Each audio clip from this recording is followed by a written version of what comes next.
Ryan, last year Michigan's defense seemed to be in man coverage almost 100% of the time. This year they seem to be mixing it up a little bit more. Can you just speak on what differences you've seen from them schematically on defense this year? Yeah, they've gone to a lot more zone, and but they mix it up, and Coach Brown does a great job of that. He's always had a lot of different coverages and a lot of different looks, and I'm sure we'll see a lot of them on Saturday. Front row right, Austin. Ryan, when Justin went down late in the fourth quarter, I saw he bounced back up. And what kind of conversation was that? Did your heart just throat a little bit? Take me through that process there. Yeah, no, for sure. Anytime you see that your starting quarterback on the ground, it's not a good feeling. But he's able to shake it off and kind of run off the field, and so we expect him to be fine. With that volume of carries, is that just when you get those big games, you hold nothing back? Is it too many for him, do you think? When you watch the film, what did you think of that amount of rushing attempts? Yeah, no, I thought, when we play in big games like that, we certainly, rely on him to run some, and it's not typically quarterback design runs, although we have some of those. A lot of them we're reading somebody, and based on what he does, he can either keep it or run it. And then some of those are scrambles, when you look at his numbers. He does a great job extending plays, but Penn State kind of forced him to run the ball a little bit, and he did a great job. Other than the 2 turnovers, I thought he was unbelievable. And so, we'll continue to do that when we think it's appropriate. Second row middle, Steve. Yeah, Coach, just curious, you coached under Coach Meyer for 2 years with his schedule of this week and how to handle it. Are you tweaking anything? What does Thanksgiving look like? Senior tackle, do you guys still do that? Just how does this week, day by day, break out? Yeah, just because of, like you said, the holiday, we keep Tuesday, Wednesday pretty similar. We have our family dinner Wednesday night, and then we get in here early. Coaches work late Wednesday night. We get in here early and practice Thursday, and then we do our senior tackle, and then let everybody get home for Thanksgiving, and then go right back at it Friday. So pretty similar to what we've done in the past. Right next door, Bruce. Growing up in New England, what was the rivalry that you as a kid and liking football, what were some of the rivalries or the rivalry you focused on? Yeah, growing up, it was mostly the pro sports, because that's where I was from, in the Boston area. And, it was Red Sox, Yankees, it was Celtics, Lakers. The Patriots really didn't have too many rivals at that point, but that was kind of it. But certainly growing up, that was kind of your identity. It was that, and definitely with the Red Sox. Every time somebody wears a Red Sox hat back home, that's who you are. And certainly you can relate that to everybody who grew up in the state of Ohio and when they put the block O on. There's been a shift in this rivalry toward the Ohio State side since Russell was the coach here. He largely got it done with Ohio guys. When you're bringing guys in from out of state, how do you get them to understand the priority that this rivalry is to the school? In recruiting, we talked to them right from the get-go, and that's one of the reasons why some people come to school here is for the rivalry, because we make such a big deal of it. As you guys know, when you walk in the building, it's all over the place, and we talk about it all the time, and we talk about it in recruiting in all different areas, whether it's strength and conditioning or football or any other areas. And so, it's something that you just ingrain, and then the more these guys are in the program, the more they get it. And we still have a huge majority of our guys are from the area, so they get it and they talk to the guys about that. Second row right, Kyle. The big matchup in this game the last few years has been your offense and Don Brown's defense. And you guys coached together at Boston College for a few years. Just curious how close you guys got there, and if he's been someone you've stayed in touch with at all. Yeah, so he actually coached against me when I played, and then coached my brother at UMass, and then we coached together at Boston College, and now get an opportunity to coach against each other in a huge rivalry game, which makes it hard, but nothing but respect for his background and what he's done defensively over the years. One of the best guys in the business. And then, growing up in New England, do you have memories of this game at all? Anything in particular you remember growing up about the Ohio State Michigan rivalry? Not just that it was always on this weekend, and it was almost heated rivalries, and just remember watching it. And I remember being in a hotel room watching when Curtis Samuel, scored in double overtime. Just so many memories of what this game means, and it's no mystery throughout the country that it's the biggest rivalry in all sports. Fourth row middle, Patrick. Brian, Bruce asked you about integrating players and kind of following up on Ohio side. How did you get integrated when you first arrived here to what this meant, being that you grew up watching it, but it's different. Yeah, no, I think, for the first, 6 months, my son and I, when we came in the building together, we'd sit there in the front atrium and we'd watch that video, of the season before. And, just as you get here, you start to live it every day and you understand it. Coach Meyer certainly, talked about it all the time and learned that way. And then being in the game twice, and the respect that I have, for the rivalry is off the charts. It's just one of the reasons and makes it so special to be at Ohio State. Third row right, Rob? There's a lot of reasons this has been lopsided since early 2000s, but is there a secret sauce that's involved in this, and what did you learn from Urban? You mentioned it just a second ago. What specifically, if anything, and how to handle this? Again, if you're working on it all year, then you're prepared. Whether you've worked on it in the spring, you've worked on it in the preseason, you have certain periods that you set aside just to work on the team up north. You talk to your guys all the time about what it means, and so they understand coming into the game what to expect. It's always on the schedule that way. We have the countdown in the building, and so I think everybody understands the importance of it. That's the first thing. I think just talking about the game itself, it just goes back to the fundamentals and taking care of the football, executing the game plan, giving them a good plan that they can execute. And being on the road is a little different than being home. We're gonna have to handle that, and being loud and the crowd noise and everything else. So we'll handle that today and make sure we pipe in the crowd noise during practice and show composure there. But it's just gonna come down to win the one-on-one battles in the end. Now I'm going to get your reaction on this. There's several surveys out there, Buckeye Nation. 40% would, given a choice, would rather beat Michigan and lose in the playoff than win a national title and lose to Michigan. Does that surprise you at all? What's that speak to the intensity? Oh, I don't know. I just know we're focused on this game. I don't know. I mean, a lot of people do a lot of what-if scenarios and everything, and I know that this game means everything to us. And, nothing matters if we don't win this game, so we gotta win the game. And that's the only way I look at it. Front row left, Nathan? Just what stands out to you about Michigan's offense and how you've seen it sort of develop and progress over the course of the season? Yeah, I thought that's, since the halftime of the Penn State game, they've really played good football. And, Patterson's throwing the ball well. The receivers are good. Collins, Peoples-Jones. I think their tight ends are good. The offensive line did a really good job against Notre Dame. And, they got a good scheme. They had a lot of good coaches there. So they kind of found a rhythm in the second half of the season here. And so it'll probably be our biggest challenge again. As we've gone on the season, I think we've been challenged more and more. And this will be the most talented group we've seen by far. The way that they sort of move people around with their motion and stretch and things like that, is that something that could potentially maybe chase Young, and how do you see your defense having to kind of respond to that? They're sound and they do a good job. I think at the end of the day, it comes down to players, and I don't think they're going to do anything that's going to be anything that we probably haven't seen, but maybe they will. But I think at the end of the day, it's going to come down to execution and guys winning their one-on-one battles. Second row left, Artie? Hey Ryan, last year you guys had a huge recruiting battle head-to-head and get somebody in this state with Harrison. But over the course of the past 7 years, it doesn't seem like you butted heads with Michigan at all on the recruiting trail, whether it's in this state or not. Are you ever surprised by how little of a presence they have in Ohio on the recruiting trail based on just the fact that they've won a lot of games and have traditionally done that?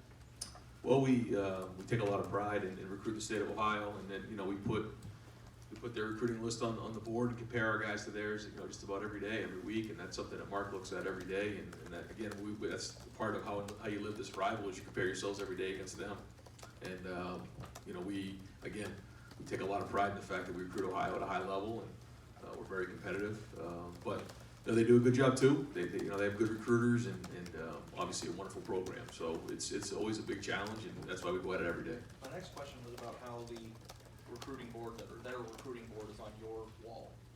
What can you learn from that?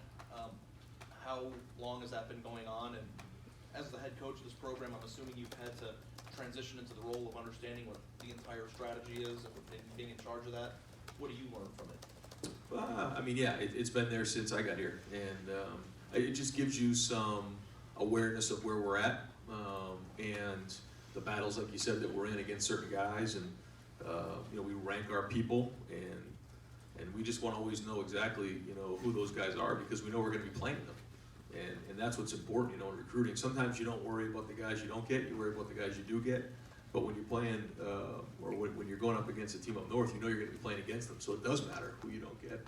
And so we just look at that very carefully. Do you ever make decisions in recruiting based on what's on their board? It influences us, sure. Right next door, Bill? Ryan, everyone saw what you guys did last year against Michigan's defense, 62 points against a unit of that caliber, and it seemed like a lot of it was stuff you had in to beat man-to-man coverage, and obviously Michigan has adjusted its defense, but I'm wondering how you've seen every defense you've played adjust to you guys since you did that, and in turn maybe how that shaped your offensive plan this season. Yeah, this is a whole new year, so, we look at the film a little bit to see, what they did and everything like that, but they're gonna make adjustments on all that stuff. They're very well coached, so, we really don't look at that much at all. We're really looking at this year, kind of what we do, what they're doing. Their personnel is very different now, and what he's doing is significantly different. So, guys are kind of on a week-to-week basis, they look and see what we're doing, and they try to stay a step ahead of you, but that's the evolution of a season, and once you get more and more games on film, then they make the adjustment from there. I guess maybe to reword that, what percentage of zone coverage do you think you all see this year, and how does that compare to last year? Probably pretty similar. It's similar? Yeah. It's not different after you put 62 on? No, I just think that, all of those plays weren't against man-to-man. Yeah. There were some, but, he mixes up his zones, and there was some zone in there too. And Justin and Chris both were talking about executing the deep ball coming off the Rutgers games. Looked like maybe one or two were underthrown last week, and I can't imagine it's an issue of arm strength with Justin. I'm just wondering, when a guy has an arm that is that strong, can it be any harder to calibrate it to make sure you're putting that ball in the right place, and maybe could you overcompensate and end up leaving it short a little bit too much? Yeah, the first one, we were, it was a calculated throw that we wanted to really shoot down the field, and, Chris is so fast that he kind of outran his arm on that one to the field. That was a big ball. The other one, to me, it was a little bit more, he had to move in the pocket because somebody flashed in his face, so it didn't come out on rhythm like we like. So typically it's just a timing thing. Justin has a very, very strong arm, so it's usually in the pocket, so that's why we want to firm up that pocket so the ball comes out on time. All right, Bill? Yeah, coming out of the Penn State game, you said that in the second half when things were kind of going south, it kind of retrenched and weren't as aggressive as you normally are. In hindsight, do you think that was the right thing? Does it inform anything you might do this week against Michigan, knowing that it's probably going to be a close game, or it's going to be a tough situation? No, it doesn't change anything. I think absolutely it was the right thing to do at the time, and won the game. And that's the number one thing to do. So you do everything you can to win the game, but we're aggressive. We always will be aggressive, and we're going to be aggressive. And in terms of what this game means to you, you've always said you don't feel pressure here, you feel opportunity, but you took over for Coach with 7-0, your first game with Michigan. How are you approaching this game for you personally? Yeah, I'm trying to do the best I can to make it like every week, although we all know it's not, and do a little extra here, do a little extra there to make sure that we're covering every single scenario we can, making sure we're letting the guys have a great plan. But if you start to overdo things, then you can get yourself jammed up, and that's why all the work gets done ahead of time. That's why we live at 365, so that when you get here during the week, you don't have to all of a sudden come up with an unbelievable speech on a Tuesday. The guys know what it is, and you can put the focus more on giving them a good plan, making sure things are tight, and you're spending your focus on making sure the guys are prepared. So when you took over December 4th, you're already thinking about this game? Oh, yeah. It's no secret that, part of your evaluation as the head coach at Ohio State is how you do in this game. We all know that. So when you take the job, you understand that. You could win them all and then not win this game, and you feel like it's a disappointment. And I get that. I embrace it, and that's why we're working so hard this week. Right next door, Tim? Yeah, Ryan, number one, what is that key area that's between tight and loose that you want to get to for this game? Obviously you don't want the guys so tight. Yep. How do you play that? Well, I call it focus. I think when you look at someone's eyes, you can tell if they're focused or not. And based on how well you prepare, the more confidence you have. So I look at it like, you know, if you're taking a test and you know the answers to the test, you're focused, but you're not nervous and you're locked in, you know you're gonna do well because you have all the answers to the test. If you don't know all the answers to the test, then you start getting nervous, you start getting anxious. But as long as our focus is right, and we understand that, which I'll be shocked if it isn't, and we prepare the right way, that gives us our best chance to be successful. And the other thing, I mean, you know, we don't get to talk to these two guys this week, but Greg Madison and Al Washington Jr., how special a week is this for them, considering where they were a year ago? And how much do you lean on them for insight? You know, here and there, but you know, they're busy getting their side ready to go, and I'm sure there's a range of emotions, and certainly when they get on the bus and head up there, there'll be even more. But it's just one of those things that's part of the job. You work through it, and you know, they'll be really professional about it, and you know, they know there's a lot riding on this game, and they want to do great for their players and for their families and everything like that. But I'm sure there's a lot of emotions going on there. Hey, real quick follow-up, did you go after them because of something also that they could bring to this week in particular, or was No. that part of the attraction? No, the major attraction was that I knew both of them very well. One, I was a coach when he played, and then I coached with him. And then the other one I coached with and have a tremendous amount of respect for. And my whole plan was that, you know, when I have an opportunity to have my first coaching staff, everybody in that room I trusted that had my back when things maybe didn't go so well. And that was it. And it just so happened to be that it was against the School of North, and I know sometimes that's hard to swallow, but that's just what it was. Third row middle, Dan? Ryan, is there a specific moment or memory you have after you arrived here at Ohio State where you realized just how important this rivalry was to people here? I mean, I don't think it was just one moment. There's a lot of moments, you know, just because it's every day. It's every day in the Woody. It's when you recruit. It's everything. So I don't think there was one moment, but there's a lot of moments. The most you know, memorable, I think, for me when I tell the story is that, you know, when they talk about throwing out the records and that, you know, anything that happened in this game was just what happened at JT, you know, and I was kind of, you know, we're preparing, we're getting ready to play in that game, and right as the ball's about to kick off, I hear JT's hurt and he can't go back in the game, and the game hasn't even started yet, and I said, okay, well, here we go, we're in the rivalry game. So, you know, had to adjust there, and then, you know, he played in the first half, and then Dwayne had to come in and go win the game. And that just goes to show you, you know, there's no records in a game like this. It's a rivalry, and anything can happen. So, you know, buckle up and get ready. How exciting is it for you personally to be going through this rivalry week as a head coach for the first time? Yeah, I mean, it's exciting. I don't know if that's the number one emotion right now for me. You know, there's just so many things going on. But once we get closer to the game, I'll get more and more excited to play the game. But right now, the focus is just on getting our guys ready, preparing, make sure the game plan's right, making sure practice is right, making sure our guys are healthy, and just making sure everything's in place to give our guys the best chance to be successful. And then as we get closer, the competitiveness starts to ramp up and you get ready to play. Front row left, Doug? What did it tell you about Chris Olave last year for him to have 2 touchdown catches in a Michigan game like that and sort of bust on the scene in a game that important? What did you learn about him? Well, I think you learned what followed after that, which is that he's a great player. I don't think anybody really knew up until that game what he was capable of, and then what you've seen afterwards is what he is capable of. So, you know, just obviously to play in a game like that and to become a legend in the history of the game, as a freshman to block a punt and have 2 touchdowns, that's just unbelievable. And then look what he's done from here. So, yeah, that was a great way to start off his career.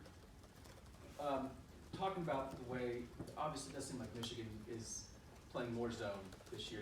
Ohio State was a time when Ohio State was playing press man pretty much every snap several years ago, and now you guys mix up coverages. In today's day and age, do you feel like most defenses have to give different looks at this point? Can a good college team really come out and say, we're playing man, we dare you to beat us, or is it just hard to do that? I mean, yeah, teams do, and you know, teams like to change it up. I mean, I'll say this, you know, nobody gives more looks than Don Brown when it comes to different looks. I mean, he takes a lot of pride in that. I know that, and over the years, his different teams, you know, they'll play more zone than man. They'll play more zone than or man than zone. And what he does a great job of is he puts his guys in position to be successful. And so again, you know, some of those things last year, maybe it seemed like, man, they were still zone. And so he changes it up, and he does a great job. And I know he's going to do a good job this weekend. And this is a repeating question been asked a million times. Everybody grows up with stuff. the two previous head coaches here grew up with this. Jim Tressel and Urban Meyer could tell stories of when they were a kid, and they did, about Ohio State, Michigan. You didn't grow up in Ohio. It doesn't disqualify you from being the Ohio State head coach or from this rivalry. But I don't know, can you just explain when you come to learn about something as an adult, right? That maybe it's not in you, but I think maybe on some level, you know, you have a different appreciation of it because it's not necessarily in your blood, but man, when you start learning about it, you do start understanding it. Just that process for you, the history of it, the intensity of it, because you really did come to it more as an adult. Yeah, well, yeah, and I think that for me, to see what this means to the people of Ohio and the Buckeye Nation, that's to me where it really hits home to me, and it strikes at my heart strong, because I just see that this is everything. I just know that you know, the Ohio State football team means everything to the people of Ohio. It runs deep in their blood, and it's who they are. It's their identity. It's their pride. And to be the head coach of the football team, that's just an unbelievable responsibility, and that's why we stay late at night. We come early in the morning and make sure we do everything we can to make sure we're successful in this game, because it means so much to so many people, and I take that to heart. Far left, Lori? You were asked about sort of your history with rivalries as a sports fan, but you were a football player yourself. What's your experience with rivalry games in terms of your play as a quarterback? You know, when I was in college, we had a rivalry against Maine, and that was big. Back in New Hampshire, we had that. We fought for the musket. That was the prize, and so that was a big rivalry for us. And then growing up, there was a lot of, you know, in our town of Manchester, New Hampshire, we have about 100,000 people in 4 high schools, and there was rivalry games, crosstown rivals, things like that. We played our Thanksgiving day. It was called the Turkey Bowl in Gill Stadium in Manchester, New Hampshire, and that was a big time. You know, everybody in the city would come out for those kind of games, and so those are kind of my experiences. But sort of jumping off Doug's question, did anything in your background prepare you for what the rivalry means here in Columbus? Again, just seeing, and you know, I mean, I've been around sports my entire life. I've watched sports my entire life. That's what I've been since I could remember I could walk, is just being a part of everything and seeing what it means to so many people.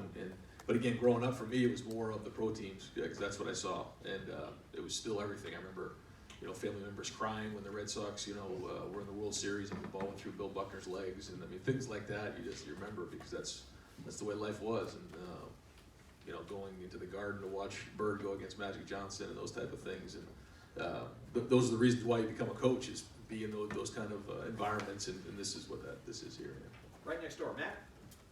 The ball security issues from last week, you haven't had them really all year. Any common thread in it? Was it just good defensive plays by Penn State, and how much is that obviously going on the road, I guess, emphasized this week? Yeah, I mean, it's completely inexcusable, and you know, that's how you ruin a whole season right there. So that being said, I think it was a little bit of both. I think that we were a little careless. I thought a couple of them were really good plays. You know, the one to Justin and the goal line, he's working hard. The ball's pretty tight, and the guy puts his helmet right on the ball. Not an excuse, but I thought if you look at it, he wasn't just being careless there, but not good enough. We score right there. You know, the game could be completely different, and it wasn't. And then the two fumbles there between J.K. and Justin there in the third quarter, again, are inexcusable. Were they good players or not? Who knows? All I know is they can't give up the ball. And we give someone the football, we put the whole team's trust in their hands, and the future in their hands, and they know that. You know, they know that. So it's something that they're not great champions. They were warriors. They both played real tough, and they played really good. But you know, if you give up the ball, you're not a champion, and you put our team at risk. So you know, we talked about it, and we're going to get it fixed. Michigan's run defense, like early in the year, they with Wisconsin, which a lot of teams do, but it looks like statistically they've shorted up. What do you see when you look at them? Because that's running game is obviously a big part of it. Yeah, I mean, I think that they were kind of finding their way early in the season, and they found a rhythm now. Again, I think probably since the second half of that Penn State games when they caught their rhythm. You know, Wisconsin did hit some runs on them early with Taylor, but they're good. They found their way, and you know, he's done a good job of getting the guys in the right positions to be successul. Front row left, Mitch? Coming off that a little bit, Shea Patterson's playing his best fall of the season. When you look at tape of him, can you tell why that is?